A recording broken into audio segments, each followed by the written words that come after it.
Coucou tout le monde et bienvenue sur ma chaîne, je suis ravie de vous retrouver aujourd'hui pour la suite de cette série arrêt au stand sur mes techniques de mix and media, en tout cas ma façon de scraper le mix and media avec ce que j'utilise au quotidien.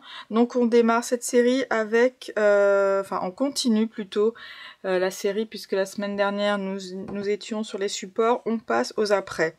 Donc les apprêts ce sont les gessos, donc je vais vous montrer les trois types de gessos que moi j'utilise quotidiennement.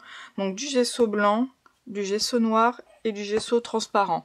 Donc là, comme vous pouvez voir, j'utilise la marque de chez Prima, mais après, énormément de marques proposent, en tout cas dans le scrap, des gessos. Vous pourrez trouver ça facilement sur internet.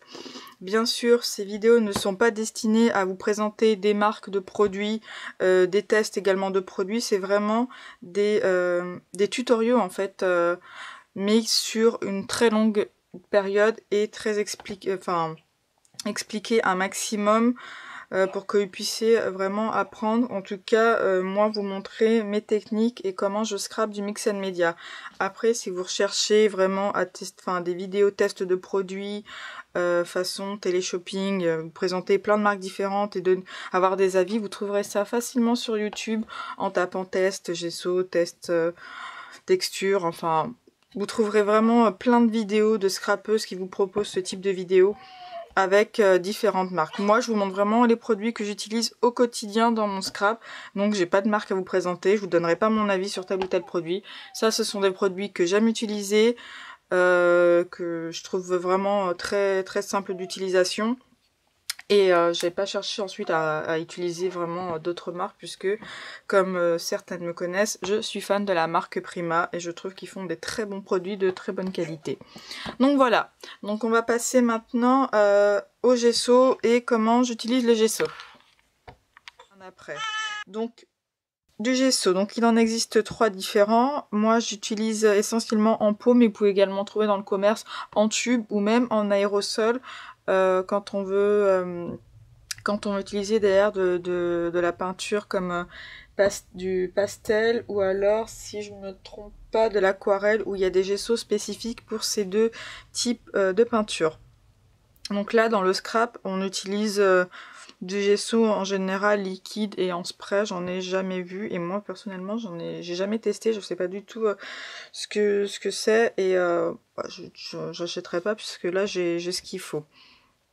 Donc pourquoi on utilise du gesso? En fait c'est vraiment pour protéger notre support. C'est ce qu'on appelle en fait une sous-couche. C'est obligatoire. Je vous conseille vivement de mettre une couche de gesso. Mais vraiment, ça permet de protéger votre support, de préparer votre support à ce que vous allez appliquer derrière, c'est-à-dire de la peinture essentiellement, ou alors des pâtes de texture.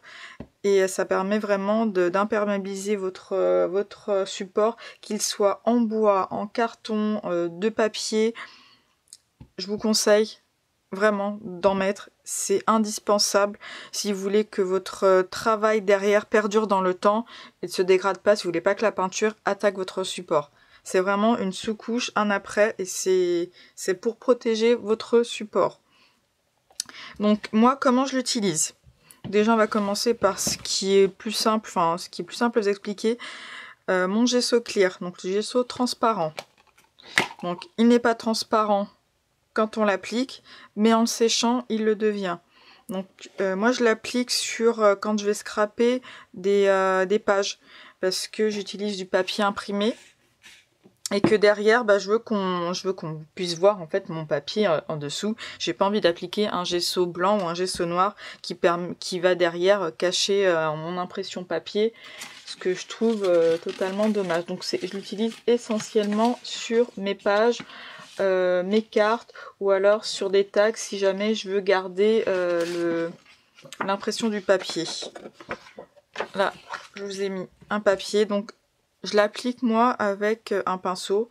Après vous pouvez l'appliquer également avec un pinceau, là c'est un pinceau à poil, mais avec un pinceau mousse vous pouvez également appliquer votre gesso. Donc je vais vous montrer un peu moi comment je l'utilise. Donc voilà, vous voyez quand on l'applique, il est bien transparent. Vous voyez, il y a une fine couche, ce qui permet vraiment de protéger votre papier. Parce que derrière, dans le Mix Media, on va appliquer des encres. Et si vous voulez pas que votre papier absorbe l'encre, au lieu de faire glisser en fait votre encre sur le papier, et pas fin, ça fait pas joli. Moi, je trouve que ça fait pas joli. Votre papier, il va absorber l'encre, il va devenir beaucoup plus humide, ça va faire des espèces de grosses taches, comme si on avait mis des taches, on avait renversé en fait un pot de peinture ou des taches d'huile sur un support, et du coup, ça va vraiment l'absorber et pas rendre votre projet joli du tout. Donc, on applique du gesso clear qui va permettre vraiment de protéger votre papier. Donc ça, c'est l'utilisation que j'en ai du gesso transparent. Après, le gesso blanc. Donc, comme vous voyez, il est blanc. Et celui-là, bah, moi je l'utilise essentiellement sur tout type de support. Hein. Tous les supports qu'on va utiliser derrière, j'utilise du gesso transparent. Je vais prendre ce qu'on a vu sur la vidéo des supports, je vous mets le lien ici en haut à droite. Les petits dessous de verre que je vais utiliser en ATC. Donc là, vous voyez, je l'applique. Il y en a, ils vont vous dire de croiser. Moi, c'est du Mix Media, donc je fais vraiment au feeling. Hein. Je croise pas. L'essentiel, c'est d'en avoir partout et d'avoir une bonne couche. Dans la peinture, on vous dira d'appliquer plusieurs couches si vraiment vous voulez protéger votre support. D'ailleurs, au niveau des canvas, donc le canvas à la base, c'est pour faire de la peinture. Des bons canvas de bonne qualité, il y a une fine couche de gesso. Donc ce n'est pas obligatoire de mettre une couche de gesso sur vos canvas. Après, si vous avez acheté des canvas de moins bonne qualité, c'est-à-dire canvas de chez Action, etc., je vous conseille de mettre une couche de gesso, que ce soit noir ou blanc. Je vous conseille d'en mettre une fine, hein, peut-être qu'il y en a une, mais dans le doute, je vous conseille de protéger. Parce que tous ne l'ont pas. Après les canvas de chez Bourjois, par exemple, ceux-là, il y a une fine couche de gesso, donc c'est protégé. Donc là, vous voyez, j'ai appliqué une couche de gesso. Donc ça permet vraiment, en plus, de travailler sur un fond blanc. Donc oui. Pourquoi deux couleurs? Gesso blanc, gesso noir. C'est votre après, c'est votre base de travail, ça permet de protéger votre support. Donc si derrière vous voulez travailler sur un support blanc, moi j'utilise du gesso blanc. Si vous souhaitez travailler sur un support noir, du gesso noir. Dans le Mix Media, ce n'est pas que du gesso noir qu'on utilise, on utilise également du gesso blanc. Il y a les encres en fonction de l'après qu'on va poser, ne va pas donner du tout la même couleur. Par exemple, je vais vous parler quand on va faire la vidéo sur les peintures. J'ai mes acryliques de chez Prima. Sur du gesso blanc, ils vont être d'une couleur. Sur du gesso noir, d'une autre couleur. Pareil pour les encres en spray, peu importe la marque, le rendu ne sera pas du tout le même en fonction du gesso que vous allez appliquer. Après aussi, ça dépend de l'utilisation et du style que vous voulez donner. Si vous voulez travailler dans un style un peu plus sombre, gesso noir, et encore, on peut derrière après utiliser des encres foncées. Si vous souhaitez utiliser, alors moi quand j'aime bien utiliser des fonds blancs quand je fais des ATC ou des créations Mix Media mais shabby avec des couleurs très claires, j'utilise mon gesso blanc. Donc, je ne l'ai pas lavé, c'est pas grave. Mais là je vais vous montrer là un ATC avec du gesso noir. Donc derrière je vais garder ces supports avec les mêmes supports peints en blanc, en noir qu'on va continuer de scraper, comme ça vous allez voir vraiment la différence. Je vais même utiliser les mêmes produits sur les deux ATC, comme ça vous allez voir que ça va rendre vraiment deux styles complètement différents. Donc là, vous voyez, tac, on a protégé nos supports. Donc moi, pour que ça sèche un peu plus vite, j'utilise ma mon pistolet Higgen. Donc c'est un pistolet chauffant à haute température. Donc celui-ci je l'ai acheté il y a, je crois, au mois de mai, parce que je l'ai utilisé en fait sur le stand de la fabrique à scrap. C'était la première fois que je l'utilisais et j'ai été très surprise déjà par sa taille parce qu'il est tout petit. Et surtout, moi qui ai des enfants, il ne fait pas de bruit. Et il sèche tout ce qui est mix and media très vite. Vous allez voir. Voilà, il fait très peu de bruit comparé à le pistolet chauffant que j'avais. Parce que j'en avais un basique, hein, le pistolet qu'on peut voir un peu partout. Il fait beaucoup de bruit et sur le mix and media, je trouve que ça mettait un temps fou à sécher. Et moi qui essaye de skier très peu de temps pour scraper avec les enfants, j'ai besoin que ça sèche vite pour aller vite derrière. Donc vous voyez, c'était ça brillait quand c'était humide. Et puis là, ça devient complètement opaque, mat. Donc c'est sec. C'est déjà sec, hein. Pour vous montrer vraiment, ça sèche très vite. Par contre, attention à vos doigts, hein, ça chauffe vraiment. C'est très chaud. Je sais pas combien ça chauffe, mais c'est très chaud. On a vraiment des risques de brûlure. Donc voilà, ça ce sont les deux ATC. Après le gesso blanc, je l'utilise également, j'ai pas aussi je l'utilise pas qu'en après, je l'utilise également sur mes pages ou sur des tags comme décoration. Si j'ai envie d'estomper, par exemple ici j'ai envie d'estomper mon fond parce que je le trouve trop chargé, j'ai pas envie, j'ai envie de placer une image à ce niveau-là. Voilà, en fait je vais essayer de balayer. Je vais pas mettre une grosse couche comme on peut en mettre quand on l'utilise comme après. Mais je vais balayer, voilà, mon papier pour donner un effet. Et en fait c'est pour vraiment cacher quoi. Voilà, vous voyez ce que ça donne? Moi j'aime beaucoup l'effet que ça donne. Ça fait vraiment un effet c'est peint mais c'est pas peint. Donc, dans le mix and media ça fonctionne très bien. Voilà.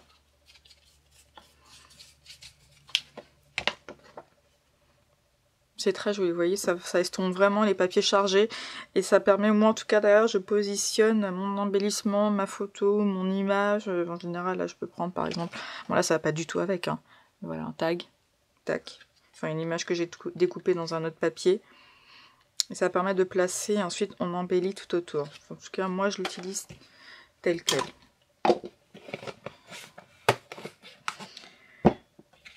Après, sur ce qui est support plexi, vraiment, surtout le plexi, je vous conseille de mettre un après. Cette sous-couche, je vous conseille, parce que sinon, la peinture va glisser, va pas du tout adhérer, parce que le gesso va permettre à la peinture d'adhérer également au support, pour tout ce qui est support plastique, les plexis, comme on a vu dans la vidéo des supports, ou alors le verre. Ça permet vraiment à la peinture que la peinture puisse derrière adhérer.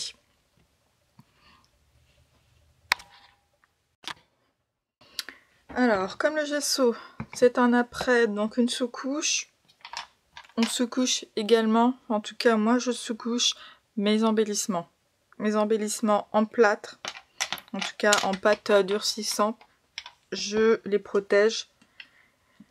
Pour que derrière, parce que derrière j'utilise pas mal d'encre, en fait je vais appliquer pas mal d'encre sur mes supports, sur mes embellissements, donc vraiment je les protège. Derrière, l'effet vraiment rendu au final est beaucoup plus joli que si on n'applique pas de gesso pour protéger votre embellissement. Parce que la peinture en fait elle va être absorbée et dans le temps vous garderez pas vos créations, ce qui est dommage, hein. Donc là voilà, moi je les protège. Donc du gesso noir ou du gesso blanc, pareil, ça dépend du scrap que vous allez en faire derrière. Moi souvent mes embellissements je mets du gesso blanc et quand j'utilise du gesso noir je le fais directement sur ma création, c'est à dire que je vais coller par exemple mon petit embellissement en plâtre à ce niveau là Et derrière, en fait, je vais peindre. Je vais tout peindre à la fin. Pareil pour vos embellissements. Hop. Tout ce qui est embellissement en métaux. Donc là, pareil, on utilise un après. Donc là, du gesso blanc. Pour pour pouvoir derrière appliquer de l'encre, que ce soit de l'encre liquide, de l'encre en spray, des cires. On verra ça dans une prochaine vidéo, mais pareil, voilà, on met un après. Alors pareil, j'utilise du gesso blanc sur mes fleurs. Alors soit je les utilise, en fait vous allez voir souvent sur mes créations, à la fin je mets souvent du gesso blanc que j'applique avec de l'éponge, mais c'est vraiment pour donner de la texture et de l'effet, parce que j'aime beaucoup le rendu. Mais sinon on peut avoir aussi une autre utilisation, c'est-à-dire de peindre nos fleurs avant d'appliquer cette sous-couche, pour derrière pouvoir les peindre. C'est-à-dire que là, ça me plaît pas d'avoir une fleur de cette couleur. Et ben j'applique du gesso noir, du gesso blanc. Ou des gessos noirs d'ailleurs, peu importe. Et on laisse sécher, ou on fait sécher avec notre gun. Hop. Donc là, je fais ça très rapidement. Voilà. Donc il n'y a pas de technique pour appliquer. Moi, je l'applique avec mes pinceaux. Donc mes pinceaux, moi, ce sont pour la plupart des Prima, mais un simple pinceau que vous achetez chez Action suffit, bien sûr. Moi, je les trempe tout de suite dans de l'eau. De l'eau, des fois avec du liquide vaisselle. Là, j'ai pas eu le temps de mettre du liquide vaisselle, mais j'aime bien mettre de l'eau et du liquide vaisselle. Et comme ça, en fait, la peinture n'adhère pas, enfin ne sèche pas et ne tue pas mes pinceaux, parce que j'en ai tué plein. J'en ai tué énormément. Donc là, voilà, j'ai appliqué du gesso blanc. On le laisse ici et on verra dans la vidéo des encres qu'est-ce qu'on fait de cette fleur. Donc ça, voilà, donc ça va être poubelle.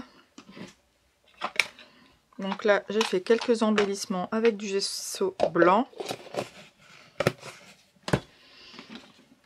Vous vous souvenez de ce support Récup?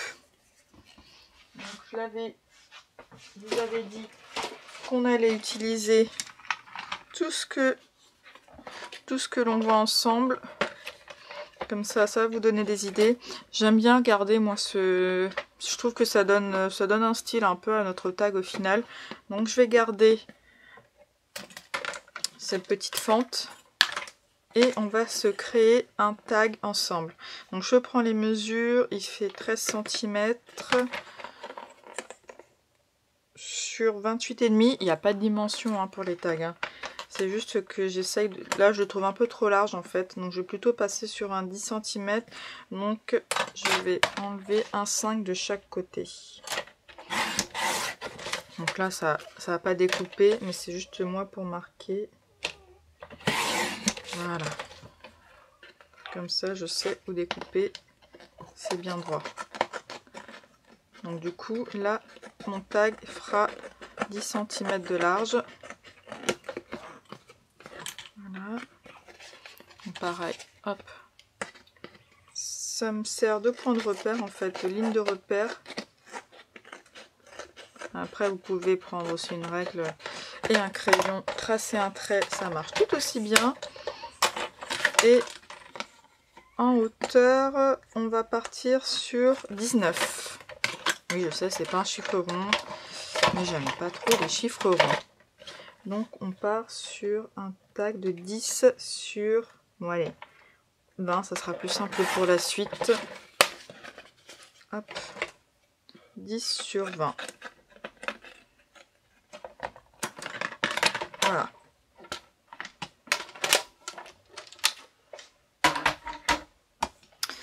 Donc, là, qu'est-ce qu'on va faire? Je vais partir, moi, sur un tag plutôt dans des tons clairs. Donc, je vais appliquer du gesso blanc. Donc, vous allez voir, une couche de gesso ne suffit pas à couvrir votre votre support, quand c'est un support comme ça, industriel, c'est comme quand on fait de la peinture, hein, quand on fait de la rénovation de meubles. Quand vous rénovez un bois qui est verni, on vous le dira, il faudra mettre plusieurs couches de sous-couches. Une seule couche de sous-couche ne suffira pas derrière pour cacher et pour que la peinture puisse adhérer en fait convenablement au support, et derrière dans le temps vous allez avoir la peinture qui va craqueler ou alors qui va s'effriter, qui va partir très très facilement. Donc là c'est pareil pour le papier. Comme c'est pas du carton brut et que vous avez un espèce de papier brillant dessus, voilà, ça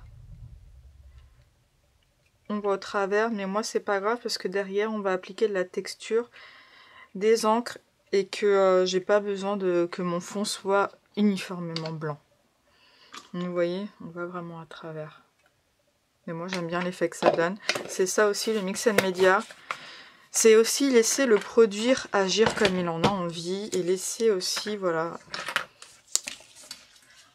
laisser ça et pas que tout soit clean et net. Hein. Sinon à ce moment-là, on fait pas du Mix & Media. On fait du Clean and Sample qui est un autre style de scrap que je ne sais pas faire. J'ai essayé, mais je peux pas m'empêcher à chaque fois de rajouter de la texture, enfin les embellissements de partout, je sais pas faire. Donc là, on sèche le support. Je le sèche parce que derrière, je vais vous montrer que je vais utiliser 2 gessos sur un même projet.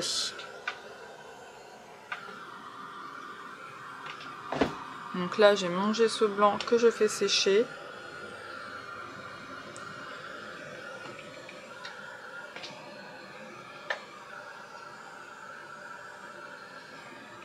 Voilà, je vérifie toujours avec la main si c'est bien sec.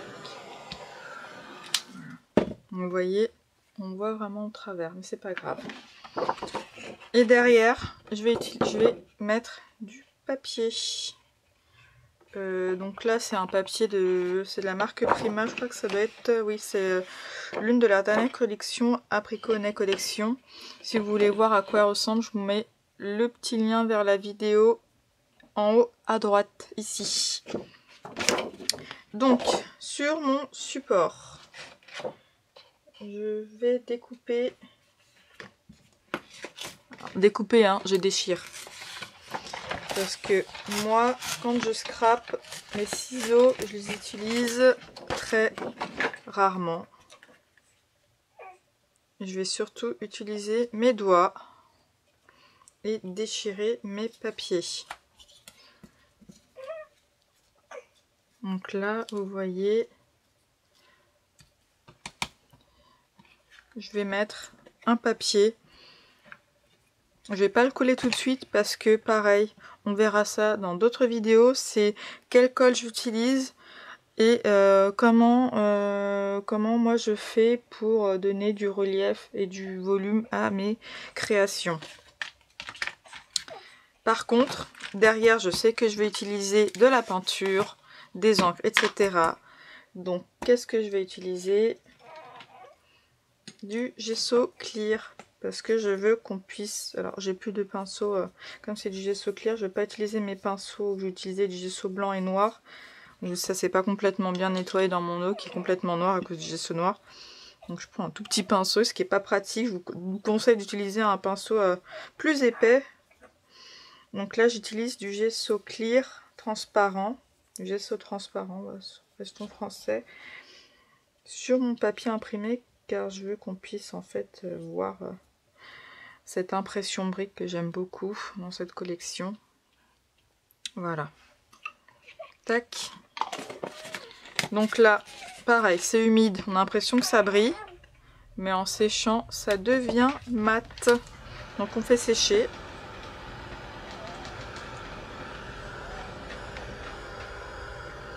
On fait sécher, ça devient mat et transparent. Alors après, pareil, hein. Le gesso, on peut également l'appliquer avec des pinceaux comme ça en silicone. Donc là, c'est un pinceau de la marque Prima, mais je me demande si Trésart, on n'en a pas sorti. Mais on peut également appliquer ça avec ce type d'outil. Moi je trouve que, enfin personnellement j'utilise des pinceaux, ou si j'arrive pas trop un pinceau sous la main parce qu'ils sont tous au sale en train de tremper dans un pot, bah j'utilise un pinceau en silicone. Hein.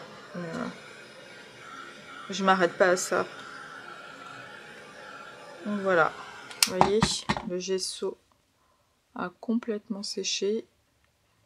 On voit plus de traces. Et en fait, au toucher, c'est mat. On sent qu'il y a un après hein, en termes de texture. On le sent bien.